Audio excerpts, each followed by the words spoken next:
Udualma. Keti Paheru. The translation is thus. Give yourself for God daily. Keep yourself for God daily.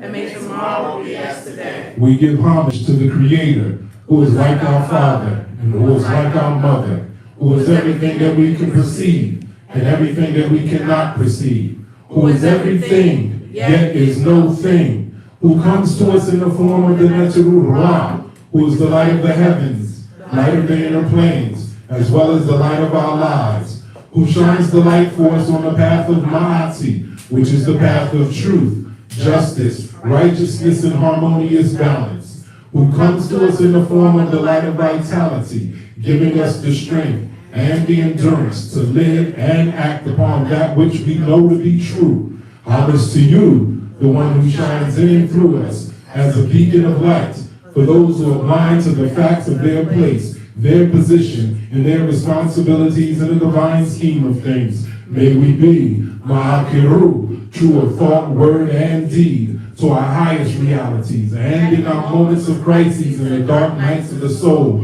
when it appears that everyone and everything else has let us down, and so it is, and so shall it be. Amen Ma'at. Amen Ma'at. Ma'akiru. Ma'akiru. Ma'akiru. Ma'akiru. Ma'akiru. Ma'akiru. Ma'akiru. Ma'akiru. MC, Dua. Yanawe. All right, back up in here. So, today is going to be, off the top, is going to be part 2 of why is Kemet worthy. I learned a few things from social media. You got to learn about engagement. So I want to take a moment to address our family online, the righteous and the respectful chat. So y'all know the protocol. What is the roll call? Where are you coming from? Where are you hailing in from online? And briefly and quickly, tell us what was your takeaway from the last communion. And thank you for your time. Now, to the people in the room, we want to thank you for your time. All the people that come from near and far away, that put themselves in trouble just to be here with us in this time, space, and place. What was your takeaway? Kim? Yeah, from the last communion, what was your takeaway? Oh, you know what? I just was reading this in the pamphlet, and my eye went to, the individualism part. The individualism? Yeah, so, I personally, I feel like I'm coming out of that, and it's like a focus for me. So I'm happy about progress. Okay. As far as that. Okay, she talked about, for the people online, she's talked about what stood out for her was about our discussion about individualism. She said she was coming up from out of that and learn how to be interdependent. Because that is the essence, that is the foundation of our culture. I see Kate Rand, she got about, she's like, she caught on to the city, like, okay, at the beginning he be asking questions. She's just curiously gone. So, what stood out to me was the language of our DNA, which is why I am pursuing the Meta classes, because through learning the language, I will become more enculturated in the traditions and into Kemetic traditions. So I'm striving hard to learn that language, because it's a process of change within.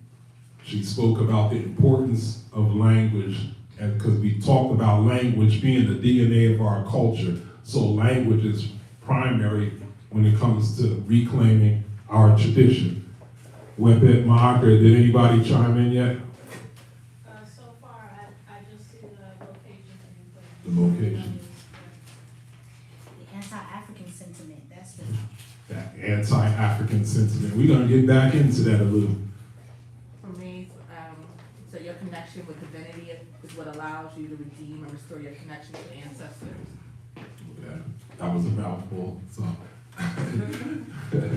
she was talking about say it again. Sum it up. Your connection with your divinity is what allows you to restore or redeem your connection with your ancestors, and so you have to continue to work on that connection with your own divinity.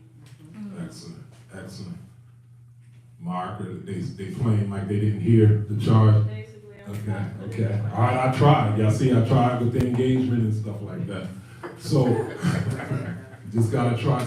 Well, now you know to expect it, so. So check it out, but there's a lesson in that. When I get up here on the mic, I'm not letting y'all keep all the pressure on the leaders and the teachers. True. Now in 2022, going forward, the pressure is on the people. Can y'all say the word sejam? Sejam. Does anyone know what that means? Since we talked about the importance of culture, right?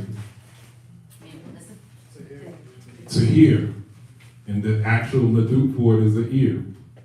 So now sejam doesn't mean just to hear, it means to listen. It doesn't mean just to listen, it means to take in. It means to learn. It means to retain. It means to comprehend. It means to, lastly, apply. Because without the application, the application is the enzyme of the wisdom teachings. I repeat, the application is the enzyme of the wisdom teaching. As you should know, that enzymes are responsible for all biological processes in the body. So without enzyme, there is no life. So without application, this whole thing falls apart. Without application, there's a disconnect. When there's a disconnect with your consciousness in the body, that's how disease starts, when there's a disconnect. And that's why most people can't heal, even though they're taking the herbs, they're following the protocol, because there's a disconnect between the mind and the body, or some disconnect, or a lack of enzymes. Remember, you have biological enzymes, and then you have digestive enzymes. So when your enzymes are low, you're dying. If you don't have proper digestive enzymes, your food is becoming toxic in your body. Each time you eat, it's becoming harder and harder to sustain itself. So now we went over this lesson like 10 years ago, so if you have low digestive enzymes, then your body starts relying on its biological enzymes, and it needs that to do all the rest of the stuff in the body.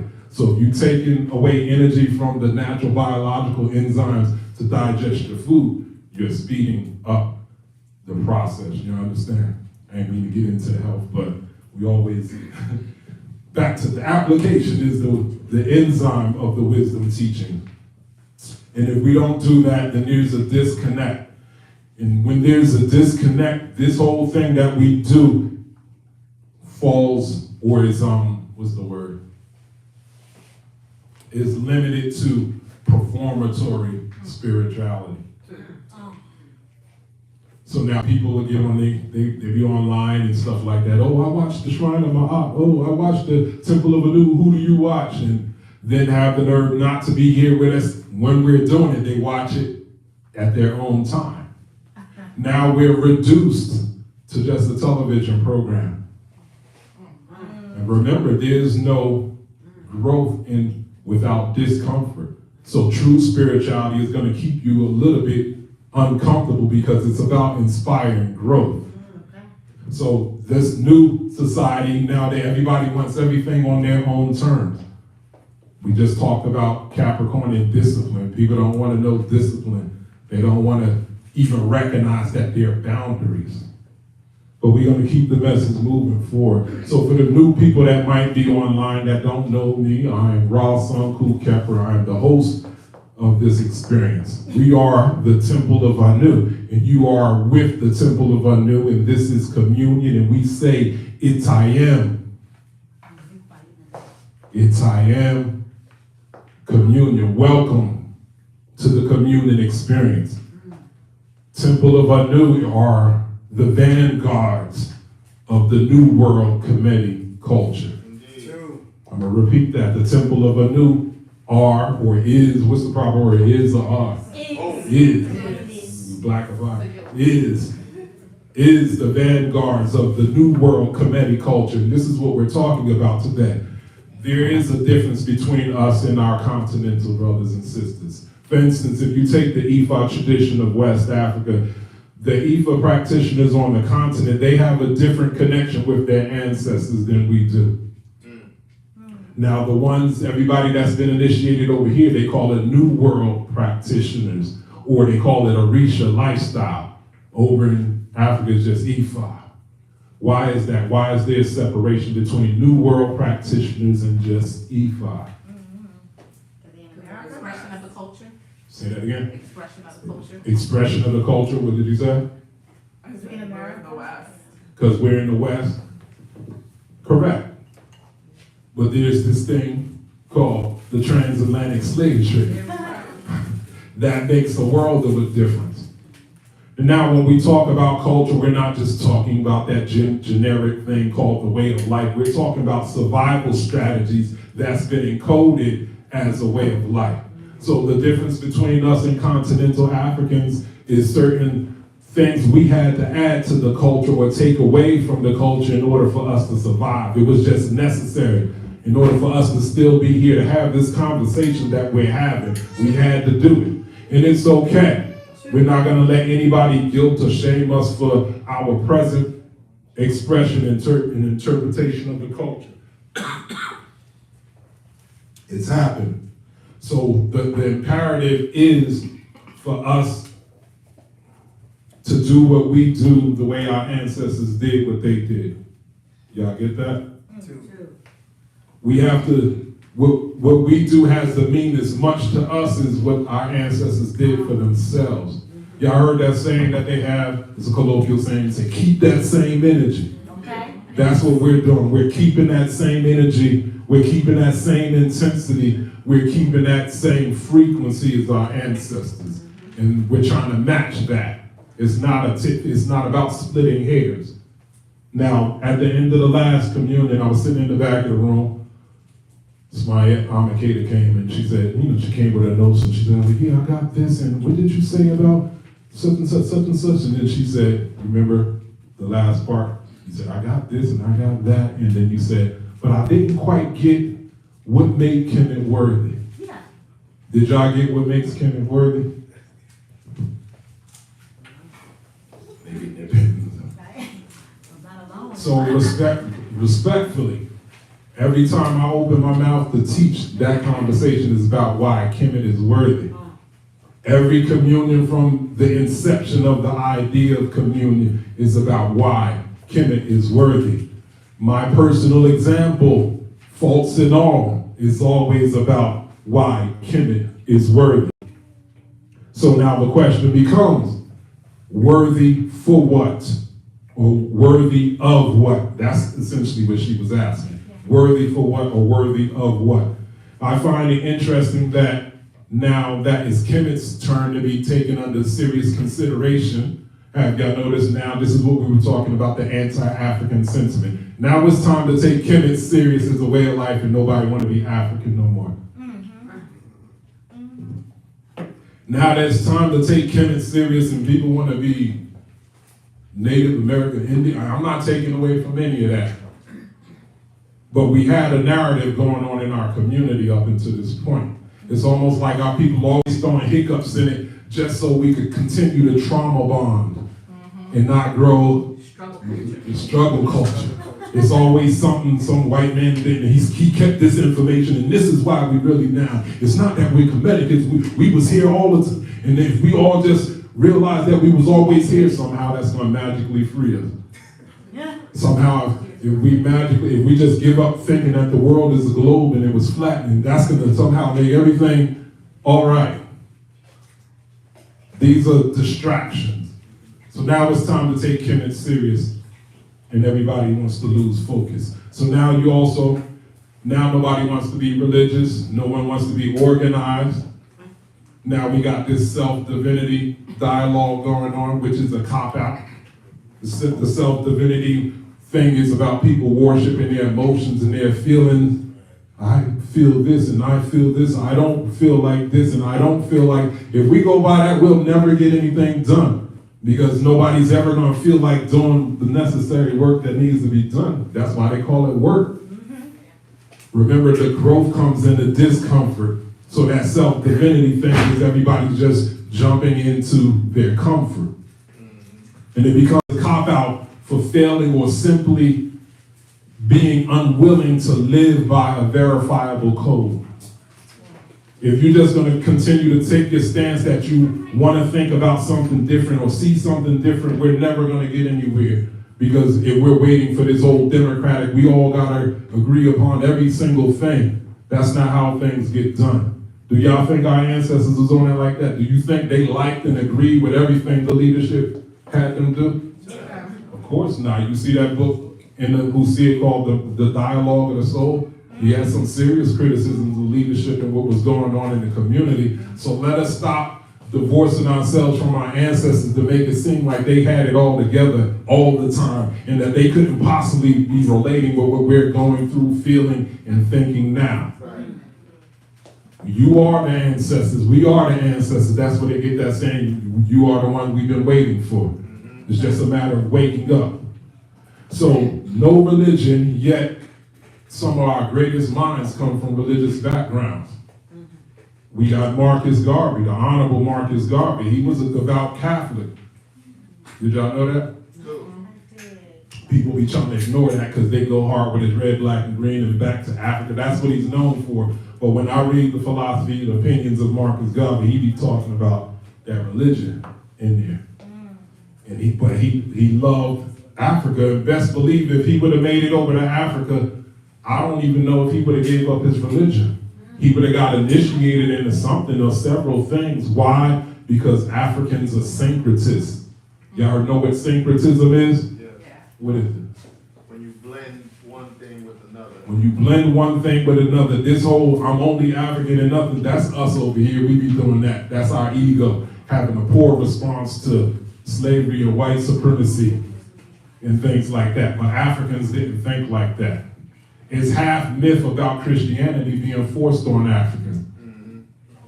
The way Africans see their spirituality and their religion, they see it as power. When you get initiated, you're being initiated into power. So they looked at the white man, they be like, damn, he had the power to kick out God's butt. This is some power in it. So I'm gonna see what it's about. Some of them, yeah, they had to force it on, but the normal thinking of the African is to absorb power. So they would have saw somebody like Marcus Garvey, and he would have been like, oh, I'm coming home, I want to embrace the traditions, I want to leave such and such, and they would have been like, no.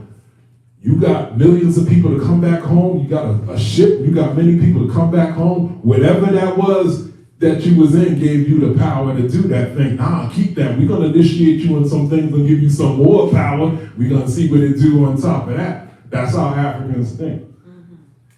If you go to a traditional village or society, most people are initiated in several different things. Remember, sometimes marriages is about coming together two different villages, so people start getting initiated into each other's culture and village to keep things peace and civil. Who else? Dr. Martin Luther King, one of our greatest orators and mobilizers. He wasn't the best organizer, he was the best mobilizer. That march on Washington, y'all see that crowd, that sea of people, that was all on his oration skill. That was Jehuti. But that was Christian. He was a Christian minister. What about Minister Malcolm X? He was just as good as an articulator as Dr. King, but he was a better organizer than Dr. King. Do y'all know that at the beginning of when Malcolm got out of jail and he became part of the Nation of Islam, they was only 900 strong under the leadership of the Honorable Elijah Muhammad. How many years was he in before he was assassinated, you know, approximately? From 52 That's what I'm to saying. 62, he gets About 10 years. 10 years. About 10 years. 65. So 52 to 65? All right. Now remember, they were fledgling at 900 under the leadership of the Honorable Elijah Muhammad. It was starting to slow down. And we know in today's term, 900 members, that's good. Yeah. But by the time he was assassinated, he went from 900 to 20,000. That's a master organizer right there. He was building up, he was setting up them temples and mosques all over the country. They had him lecturing at Yale and Princeton and Harvard and all of this stuff like that. He started in 33. Started in 33. 33 miles. 33 miles. Yeah. God. Then, like we can't just mention Malcolm without mentioning the Honorable Elijah Muhammad. He don't be getting this credit. There would be no Malcolm if there was no Honorable Elijah Muhammad. He started that whole movement that Malcolm picked up. Then we can't mention Elijah Muhammad without mentioning the Noble Drew Ali. Did y'all know a good 60 to 70% of the teachings from the Nation of Islam come from the Moorish Science Temple? Indeed. That whole I, self, Lord, and Master, the Star, the Crescent, and freedom, justice, and equality, and that was Moorish Science Temple lingo. So that was Noble Drew Ali. I think he's initially from Chicago, but from a significant part of his journey, he hails from Newark, New Jersey. Wow. What about Dr. I think it's Dr. Adam Clayton Powell? He was another minister. Had the courage to do some serious legislation for black folks going up, dealing with the white folks in their face in Washington, D.C. So y'all start to remember, one time is an incident, two things is a coincidence, three times is a pattern. I named how many people? 1, 2, 3, 4, 5, 6. Like 6 people. That's a pattern.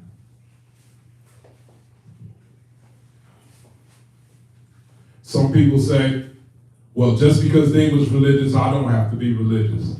And that's true. I'm just trying to show you a pattern about the primacy of what's considered encoded spirituality in our psyche as us as a people. And notice, all the people that's pushing against religion, none of them got enough charm and charisma to stimulate the masses. They could be smarter. Like, for instance, I like Dr. Umar, but it's been over 10 years for that school. Malcolm did how many schools? How many temples? Huh? 33 temples in 10 years, and our brother Umar still asking for help for that one school. And that's no disrespect to him, and he's a wonderful articulator, up on that same level with Malcolm and the rest of them.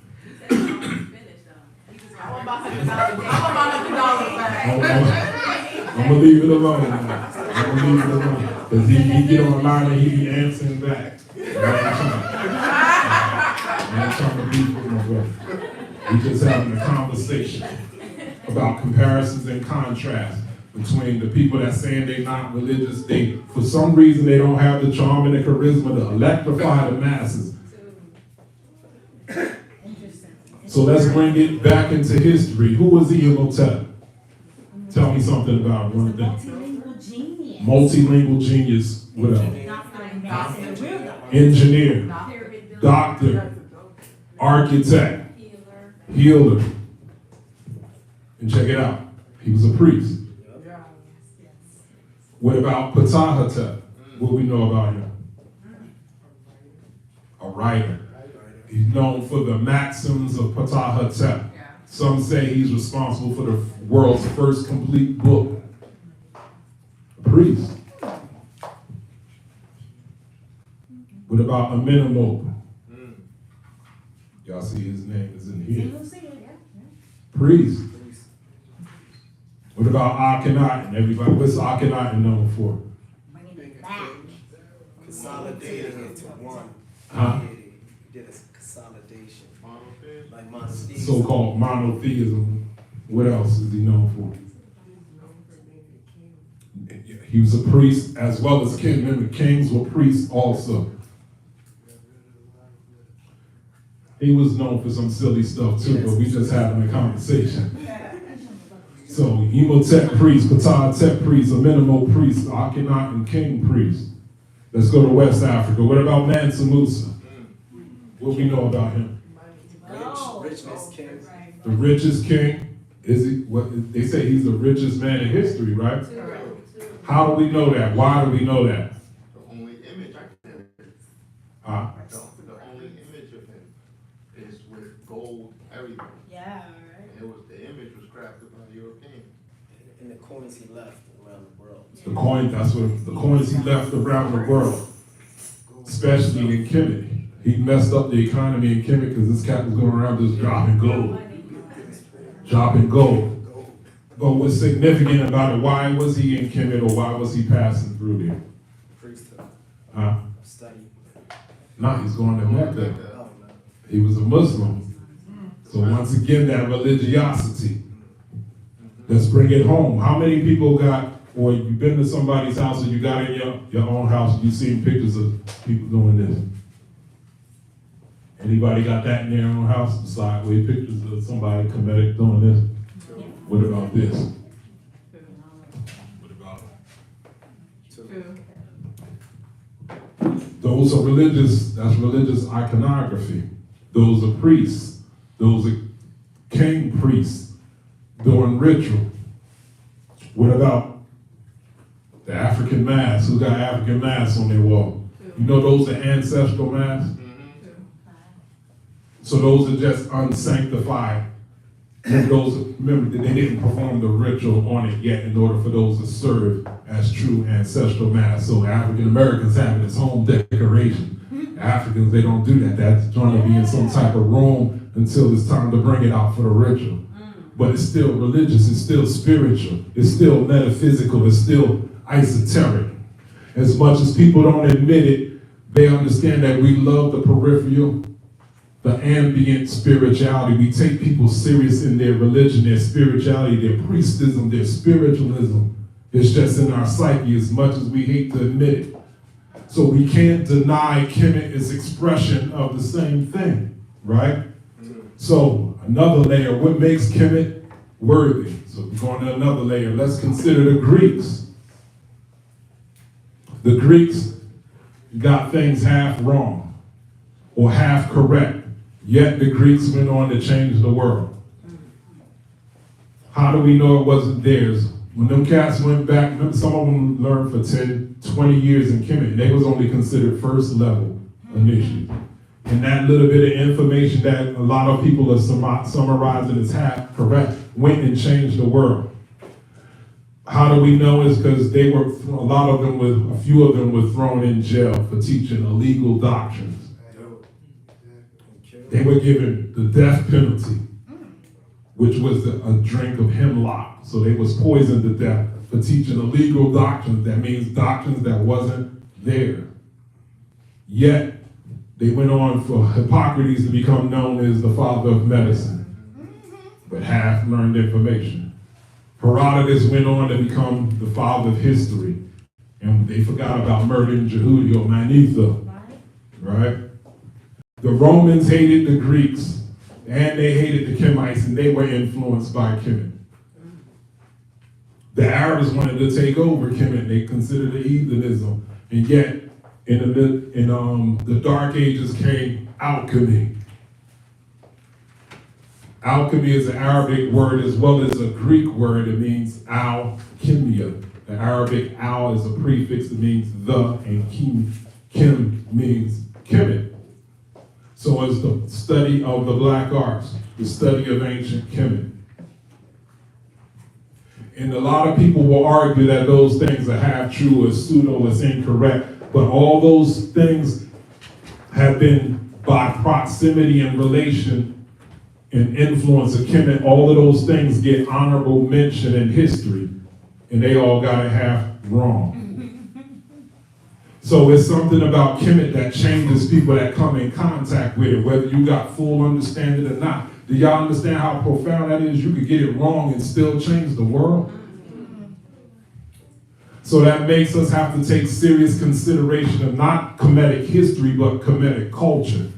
So no one's really had that serious discussion about the culture. So these people took portions of the culture, not Kemetic history, and they changed the world. So now we at a point where we're having serious conversation about Kemetic culture. So if they change the world, getting it half wrong, and we getting it together, then we're on our pathway in our trajectory to greatness.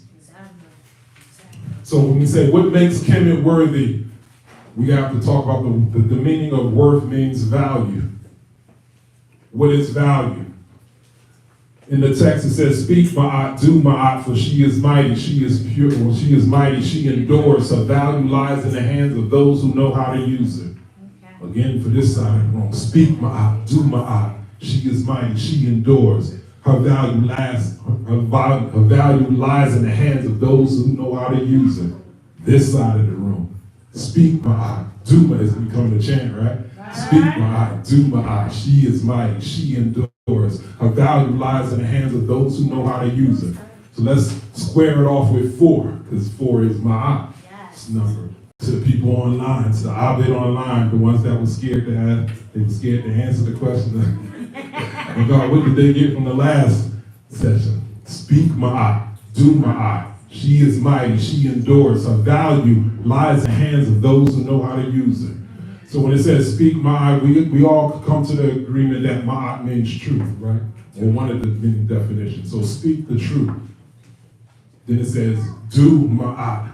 How do you do the truth? So we can understand, we can agree that ma'at means righteousness, right? Or to do the right thing, right? So when it says do ma'at, we're saying do the right thing with the truth. Remember, it just said her value, her worth lies in the hands of those who know how to use her. So can you do the right thing with the truth? And that's the dialogue that we're having now, where you see a lot of people coming up short. They hit this wall. They don't know what to do with the information that they got. So our ancestors are asking us, now that you got all this truth, what are you going to do with it? But there's also a warning not to go half cocked with it. We saw the Greeks, they got it half right or half wrong, and they changed the world. They did some historic stuff. But it says in the book of Amenemo, it says Negro.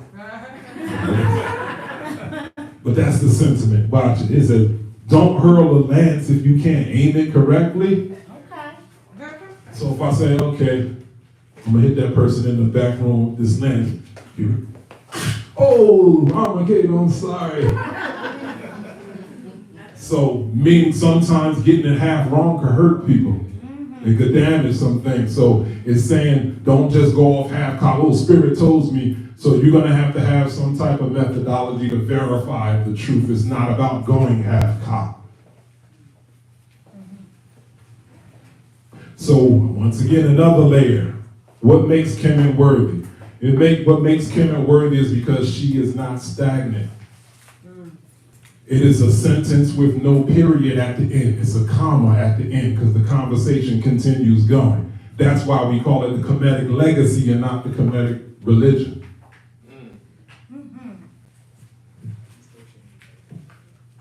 It's worthy because it's always, there's always room and space to grow and improve.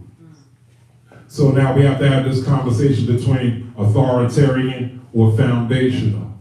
Some people, when it comes to tradition, they want to get all authoritarian and we start imitating the Christians and the Muslims and stuff like that. And the scholars they claim they don't want to deal with the religion and the spiritual stuff, and then we do it, we figure some stuff out, and they be like, where'd you get that from? What text did you get? And then they want us to be religious. So we look to the text for recovery and discovery. Because the text or the tradition is for foundational understanding of a paradigm or worldview. So we don't just start making stuff up. And some people can make some stuff up, and sometimes they half correct. But remember, half correct gets you in some trouble too. So authoritarian, no. Foundational, yes. It's about recovery. Recovery is Saruj. Can y'all say that? Saruj is recovery. It means to restore. That's what we're doing. Saruj. So when we look at our tradition and our culture, we're looking at it. We're looking at the text. We look at the text again. We look and we look again. Because this is about recovery, right? And discovery, right? So we look and we look again. What is the English definition to look again? Respect. Read again, spect is to look. So respect the tradition, respect your ancestors. Don't just be making stuff up. You are your ancestors. So go back and look at it and see if it communicates something to your psyche. So don't be so fast, be like, oh, it's 2022, we ain't gotta do that no more.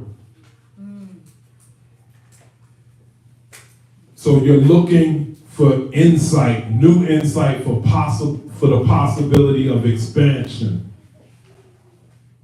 Again, you're looking at the tradition for new insight for the possibility of expansion. There's an city called Shabaka. What y'all know about Shabaka? What is he known for? Shabaka stone. The stone. The Shabaka stone. But where is he from? Nubia. 25th. How he came up with the Shabaka stone is because he recovered a text that was eaten, it was worm eaten and riddled. So the people at his time were at a loss. They were like, oh, the rest of the text is gone. The worms ate it. They were stuck. So him being the king, the priest, the initiate that he was, he consulted his elders, consulted his priests, consulted his own heart and mind, and he figured some things out and completed the text. The new scholars think they'll look at you like you can't just be making stuff up. The ancestors. So some people just want to stay stuck because stuff got destroyed, and they be like, "Oh, we just messed up. We don't have no license to create anything new because the text has been destroyed." So that happens periodically in Kemet. He figured it out and he restored it. They said Saruj. They said he restored it and it was better than what it was before. Our people are scared to be better than our ancestors. Somebody made it illegal for you to try to be better than your ancestors. While our ancestors were always trying to top one another. They'd be like, bet, he made that pyramid? Like, all right, I'm gonna make a bigger one. Oh, he made that temple? All right. And because they were on it like that, that's how the culture grew. Remember, it was about recovery and discovery. They looked at some things and figured some stuff out. Remember that first pyramid was a bent pyramid. That was a mistake. And they had to go back to the drawing board, recover and discover a new way. So it said he restored it better than what it was before. So that could mean two things. Was it better than what the ancestors came up before? Possibly. But remember, some thoughts were incomplete and disjointed because the worms have ate it. Or he figured the rest out, and by saying it was better than what it was before is meaning it was better than nothing because the worms had ate it. So he was just discontent. That was unacceptable for him to be like, no, we can't do it because I don't know. In an African tradition, it is your responsibility to know. Figure it out. You don't get stuck. Figure it out. So that brings us up to nowadays. So he took something.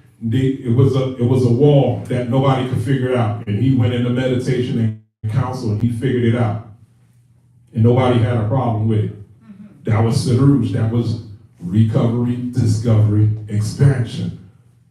So he respected the tradition and then expanded on the tradition, and now we talking about the Shabaka stone, and nobody's asked what that text was.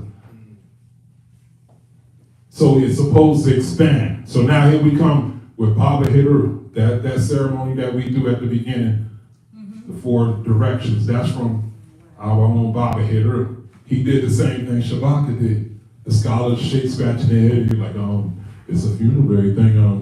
They buried the organs with him, and we don't know what it possibly meant. He did the same thing. Like, okay, look, he studied health and studied the importance of the organs and the connection, the metaphysic connection between the organs and the psyche, and he developed that ritual.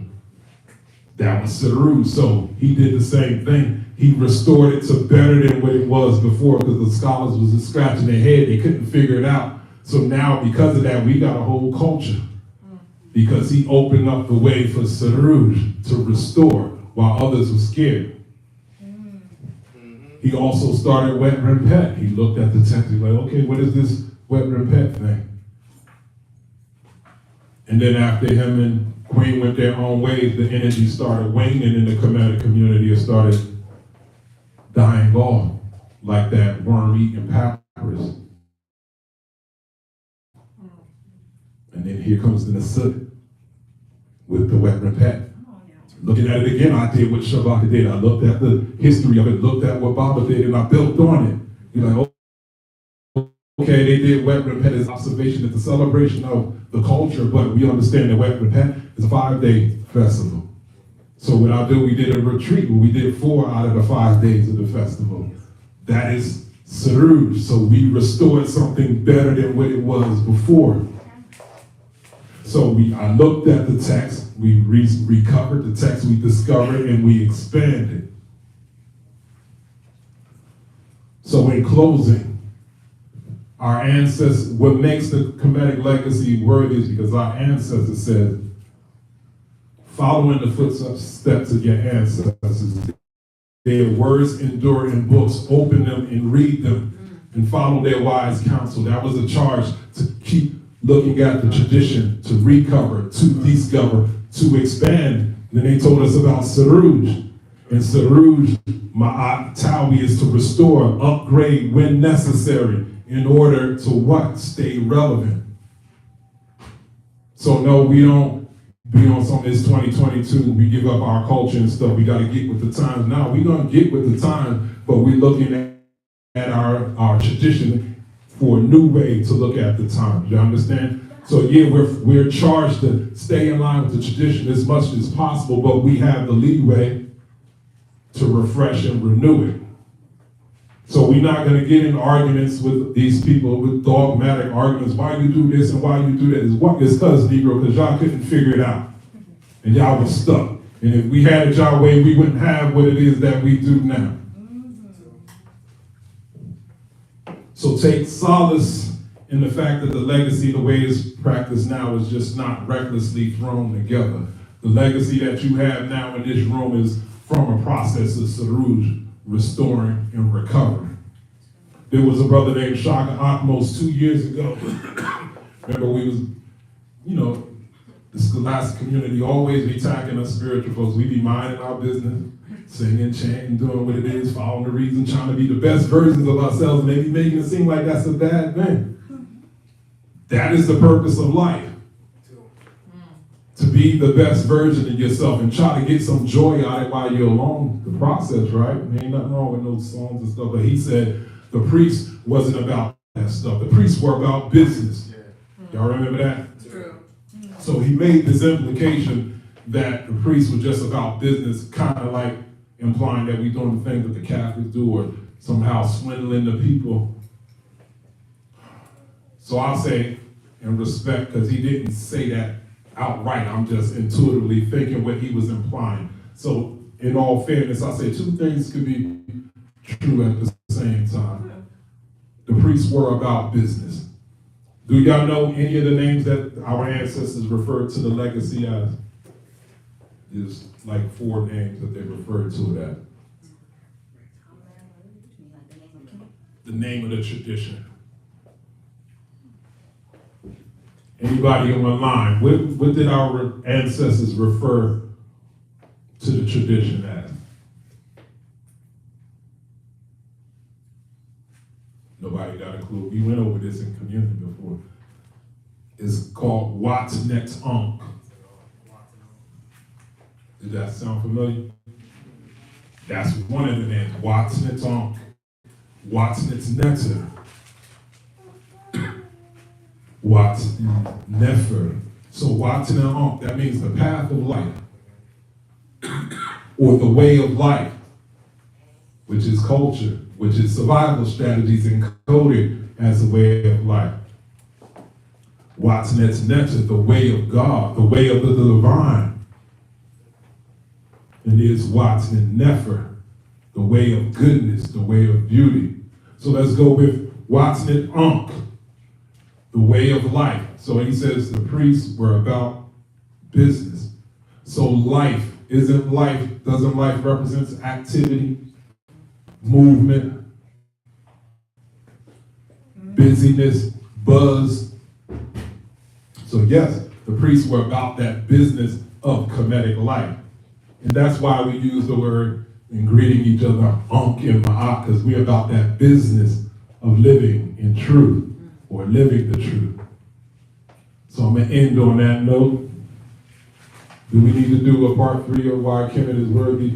Or y'all want me to get back to my mystical, magical, metaphysical, spiritual conversations and dialogue? Part 3. Part 3? Talk more about that anti-African stuff. She said talk more about the anti-African sentiment. I think that's going to be an ongoing going thing that we have to talk about. All right, so let's stand up and close out. Left foot forward, hands in a 90-degree angle. Can we say shimmy and matap? Shimmy and matap. Go in peace and satisfaction. 2. Right over left for the men, left over right for the women. Do you know Uncle Jocelyn? Do you know Uncle Jocelyn? Open up, give energy around the room, retract it into the heart chakra, or round it out and stomp out with the right foot on the count of 3. Wow, Sanu Shemet. All right.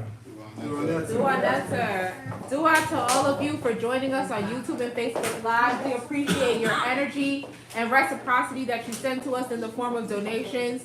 Donations can be sent to the Temple of Anu by Cash App to $ Temple of Anu, or by PayPal to templeofanu@gmail.com. Again, we appreciate your support and energy, and we will see y'all in 2023 at the first communion of the year, which is Sunday, January 8th. That's our next regularly scheduled communion. Show me Matep, everyone. Michael, now watch it smoke.